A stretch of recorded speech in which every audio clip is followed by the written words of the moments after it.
अस्सलाम वालेकुम, welcome to agenda CSS. आज हम बात करेंगे इंग्लिश एसे के बारे में। कुछ लोग ग्रुप में बात कर रहे थे कि इस एसे को ब्रेक कैसे किया जाए, reversing climate change challenges and prospects. तो they tried, then I provided them with a skeleton के आप इसके ये सेक्शंस बना लें and then you can simply add arguments in that और डाटा पुट करें और अपना एसे लिखें पूरा, and that should suffice. But then they requested me कि आप इसका जो है पूरी आउटलाइन डेवलप करके दें, या इसकी आउटलाइन के अंदर सेक्शंस के अंदर क्या क्या पॉइंट्स आएंगे, कितने पॉइंट्स आएंगे, तो ये आप हमें डेवलप करके दें। So they requested me and I said okay, I will try to do my best. तो मैंने एक आउटलाइन बनाई है, और अगर आपने अभी तक व्हाट्सएप ग्रुप ज्वाइन नहीं किया हुआ तो नीचे जो डिस्क्रिप्शन में लिंक्स दिए हुए हैं वहाँ पे व्हाट्सएप ग्रुप का भी लिंक है, so you can join me there as well. और मेरे कपड़ों से आपको अंदाज़ा हो गया होगा कि सर्दियाँ आ गई हैं, but you don't have to be cold. मैंने देखा है कि बहुत सारे लोग जो हैं वो वीडियोस देखते हैं but they do not subscribe to the channel. तो सब्सक्राइब कर लें, क्योंकि I am trying to provide value और ये आपके लिए फ्री भी है, and this can help you in your CSS essay, CSS current affairs and CSS general science and ability. बाकी भी जो सब्जेक्ट्स हैं जिनके मैं वीडियोज़ बनाता रहता हूँ वो सारी आप तक पहुँचती रहेंगी। बेल नोटिफिकेशन भी ऑन कर लें ताकि आपको नई वीडियोज़ का पता चलता रहे। So let's get started. जो मैंने इस टॉपिक के ऊपर आउटलाइन बनाई है वो मैं आपके साथ शेयर कर देता हूँ। उसमें मैंने थीसिस स्टेटमेंट नहीं लिखी, क्योंकि जितने भी मेरे स्टूडेंट्स हैं जो लोग मेरे से ऐसे की इवैल्यूएशन करवाते हैं, मैं उनसे हमेशा यही कहता हूँ कि जो थीसिस स्टेटमेंट है वो आपकी अपनी होगी, वो मैं आपको नहीं बताऊँगा, बिकॉज वो आपका अपना स्टांस है and you have to practise that yourself. अगर मैं आपको बताता जाऊँगा साथ साथ तो इसका फ़ायदा नहीं है, आप एग्ज़ाम में शायद कंफ्यूज हो जाएंगे। So you should develop your own thesis statement in such a way कि वो आपकी जो एससी की डायरेक्शन है उसको डिफ़ाइन करे, एसए के जो मेन सेक्शंस है उसको डिफ़ाइन करें। तो आप इस एसए की इस थीसिस स्टेटमेंट बना के नीचे कमेंट्स में लिखें या मुझे इनबॉक्स कर दें, I will check that for you as well. तो फर्स्ट वी हैव इंट्रोडक्शन। हमारा टॉपिक है जी reversing climate change challenges and prospects, और इसमें पहला सेक्शन है इंट्रोडक्शन का। Then we have why reversing climate change is indispensable for sustainable living. अच्छा, आज मैं आपको बता देता हूँ कि आपने टॉपिक को ब्रेक किस तरह से करना है। ये बहुत इंपॉर्टेंट चीज़ है कि आपके कौन कौन से सेक्शंस बनते हैं टॉपिक के अंदर, आपने उसको डायरेक्शन किस तरह से देनी है। तो बात यह है कि अगर तो उसमें जो टॉपिक सेंटेंस है उसके अंदर 2 या 3 चीज़ों का जिक्र हुआ है तो वो आपके ऑटोमेटिकली सेक्शंस बने हुए हैं, बट स्टिल आपने उनके दरमियान में एक लिंक क्रिएट करना है, उनको एक डायरेक्शन देनी है, स्ट्रीमलाइन करना है। ये ना हो कि आप एब्रप्टली एक चीज़ से दूसरी चीज़ की तरफ जा रहे हैं। So there must be a link, जैसे कि इस आउटलाइन में आपको नज़र आ जाएगा किस तरह से होता है।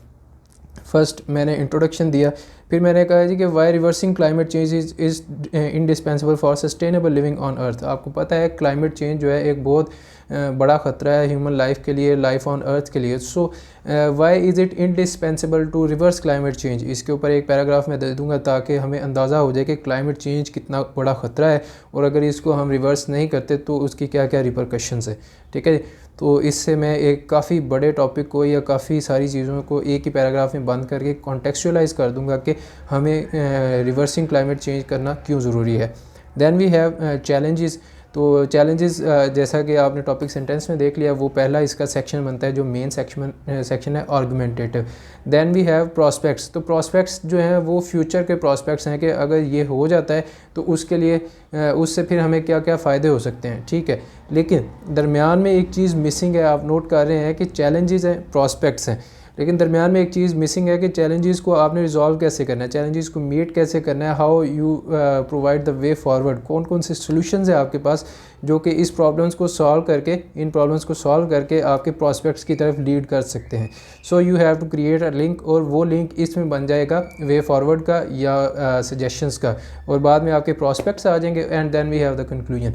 तो इस तरह से आपने टॉपिक को ब्रेक करना होता है। आप इस सारे आउटलाइन को पढ़िएगा, देखिएगा, एंड तक मेरे साथ वीडियो में रहें तो आपको अंदाज़ा हो जाएगा कि ये एक काफ़ी स्ट्रीमलाइंड अप्रोच है, और काफ़ी सारे पॉइंट्स जो हैं ऐड हो सकते हैं, बट हम उनको नहीं करेंगे क्योंकि वो हमारे जो आउटलाइन है उसकी लेंथ से ज़्यादा हो रहे हैं। हमने ऑलमोस्ट 18-19 पॉइंट्स की आउटलाइन बनानी होती है ताकि 2200-2300 वर्ड्स का हम ऐसे लिख सकें।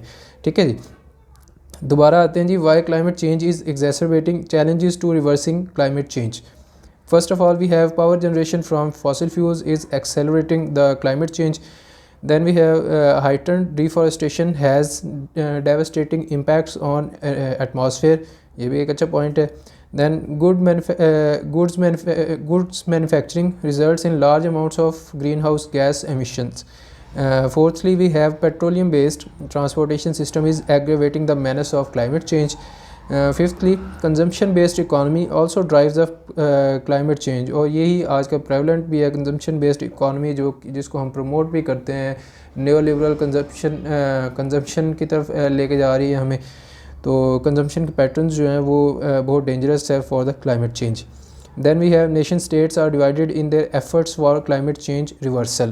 ठीक है, तो ये सारे challenges हैं जिनकी वजह से क्लाइमेट चेंज जो है वो उसको हम रोक नहीं पा रहे या रिवर्स नहीं कर पा रहे. अगर आप इनको देखें बारी बारी और उसको क्लाइमेट चेंज के साथ रिलेट करते जाएं, देन यू विल फाइंड कि ये काफ़ी रेलिवेंट पॉइंट्स हैं. और भी पॉइंट्स हो सकते हैं, but again we have to restrict our outline length as well. सो हमें उतने ही पॉइंट लिखने हैं जिनको हम एंड पे अपने ऐसे में भी लिख सकें, उनके ऊपर एक एक पैराग्राफ लिख सकें और अपना एक अच्छा कंक्लूजन लिख के 4-5 मिनट में हम कुछ चीज़ें जो है रिवाइज़ भी कर सकें या रिव्यू कर सकें कि कोई मिस्टेक्स तो नहीं है हमारे इंट्रोडक्शन में, आउटलाइन में और कंक्लूजन में.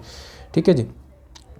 How climate change can be reversed. अब यहाँ पे हमारे मेथड्स आ गए हैं या फिर वे फॉरवर्ड या सॉल्यूशंस हैं basically. Tropical forest reforestation, restoration या reforestation should be prioritised. Secondly, we have solar farms and rooftop solar system should be utilized to replace fossil fuel based energy usage. Thirdly, we have wind energy from onshore wind turbines should be used as an alternative to conventional energy sources. Fourthly, phasing out HFCs, hydrofluorocarbons, in line with the Kigali Amendment 2016 should be pursued diligently. ये Kigali amendment जो है 2016 की, ये आपने पढ़ी होगी. अगर आप जो एनवायरमेंटल साइंस के स्टूडेंट हैं तो आपने पढ़ी होगी, ये इम्पॉर्टेंट है और वो HFCs के बारे में है. Then we have fifthly, family planning and population control can relieve pressure on natural resources. तो फैमिली प्लानिंग और आप पॉपुलेशन कंट्रोल करते हैं तो उससे क्या है कि आपके जो प्रेशर है नेचुरल रिसोर्सेज पे वो कम होगा, क्योंकि पॉपुलेशन जो बल्ज है या फिर ओवर पॉपुलेशन है, that is a major threat to resources on earth, that is a major threat to political stability and climate change as well. तो पॉपुलेशन कंट्रोल बहुत ज़रूरी है. अच्छा जी, reversing climate change holds numerous prospects for the world. ये हमारा last important section आ गया जिसमें हमने आर्ग्यू करना है कि अगर क्लाइमेट चेंज को हम रिवर्स कर देते हैं तो उससे हमें फ़ायदे क्या क्या हो सकते हैं, क्या प्रॉस्पेक्ट्स हैं, क्या क्या बेनिफिट्स हैं हमारे लिए. तो the world can take a significant leap towards sustainable living, ये पहला पॉइंट आ गया. Secondly, reversing climate change can lead to food security. Food security आपको पता है एक बहुत बड़ा फैक्टर है. अभी भी पॉवर्टी और हंगर की वजह से काफ़ी लोग मरते हैं. तो अगर क्लाइमेट चेंज को हम रिवर्स कर देते हैं तो देयर इज़ नो डाउट कि हम फूड सिक्योरिटी की तरफ जा सकते हैं. ऑलरेडी इतनी टेक्नोलॉजी डेवलप हो चुकी है कि ऑलमोस्ट पूरी अर्थ पे जितने लोग हैं उनके लिए हम फूड प्रोड्यूस करने के काबिल हैं. But climate change is affecting that, और उसकी वजह से बहुत ज़्यादा ख़तरे में है ये चीज़ कि कहीं ये चीज़ भी ख़तरे में ना पड़ जाए और फूड हमें ग्रो करने के लिए, फूड को बचाने के लिए, स्टोर करने के लिए हमारे पास जगह ही ना रहे. Third point is it will ensure better health and life prospects for the human beings on earth. Fourthly, it will spur innovation and research into new avenues and lead to better quality of life. Fifthly, we have there will be better protection of biodiversity and vibrant life on earth. And sixthly, reversing climate change will lead to reduction in frequency and intensity of natural disasters. तो ये सारे हमारे prospects हैं. challenges हमने पहले discuss किए, दरमियान में हमने वे फॉरवर्ड डिस्कस कर दिया और फिर हमने prospects डिस्कस करके 6th पॉइंट पे हमारी आ गई कंक्लूजन. तो ये थी हमारी outline on this topic, reversing climate change, prospects and challenges. अब आपने क्या करना है, आपने ये करना है कि एक तो इसके ऊपर थीसिस स्टेटमेंट बनानी है. थीसिस स्टेटमेंट को आप कमेंट्स में भी लिख सकते हैं. उसके अलावा आपने इसी आउटलाइन को इम्प्रूव करना है. इम्प्रूव करने की कोशिश करें कि कोई पॉइंट्स जो हैं इनसे अगर अच्छे पॉइंट्स आपको आ रहे हैं तो वो आप सब्सटीट्यूट करके और केस इन पॉइंट्स या एग्जांपल्स जो हैं वो भी ऐड करके एक नीट आउटलाइन बना के आप मुझे भेज सकते हैं. I will check that for free for you. ये आपके लिए सरप्राइज़ था. तो you can get your outlines evaluated from me. ये वाली आउटलाइन मैं आपकी फ्री चेक कर दूंगा। बाकी अगर आपने एसेस वगैरह चेक करवाने हैं तो you can contact me as well. ये मेरा पोस्टर आपको नज़र आ रहा है, you can see my profile as well. So I hope you like the video और ये आपके लिए आउट टाइम फ्रूटफुल साबित होगी and may this help you in your essay. मैं आपसे मिलूँगा नेक्स्ट वीडियो में। टेक केयर, अल्लाह हाफिज़।